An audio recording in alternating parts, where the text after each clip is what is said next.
Reflecting Christ, November 6th, Abraham's unquestioning obedience. Genesis 12, verse 1 and 2. The Lord said unto Abram, Get thee out of thy country and from thy kindred and from thy father's house unto a land that I will show thee. And I will make of thee a great nation, and I will bless thee and make thy name great, and thou shalt be a blessing. God selected Abraham as his messenger through whom to communicate light to the world. The word of God came to him not with the presentation of flattering prospects in this life of large salary, of great appreciation and worldly honor. Get thee out of thy country unto a land that I will show thee was a divine message to Abraham. The patriarch obeyed and went out, not knowing whither he went, as God's light bearer to keep his name alive in the earth. He forsook his country, his home, his relatives, and all pleasant associations connected with his early life to become a pilgrim and a stranger before God can use him. Abraham must be separated from his former associations, that he may not be controlled by human influence or rely upon human aid.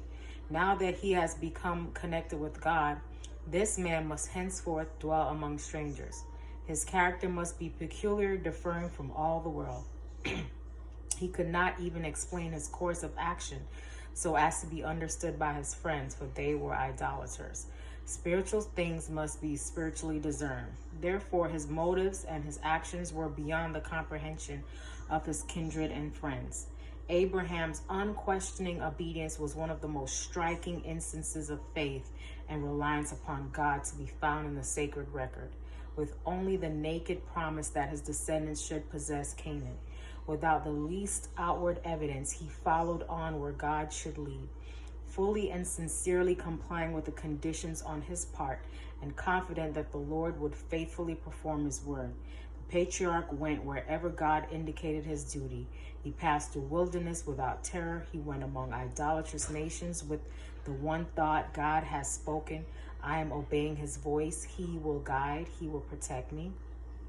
Just such faith and confidence as Abraham had, the messengers of God need today. But many whom the Lord could use will not move onward, hearing and obeying the one voice above all others. The Lord will do much for his servants if they were wholly consecrated to him, esteeming his service above the ties of kindred and all other earthly associations. I hope you have a great day today. Reflect Christ.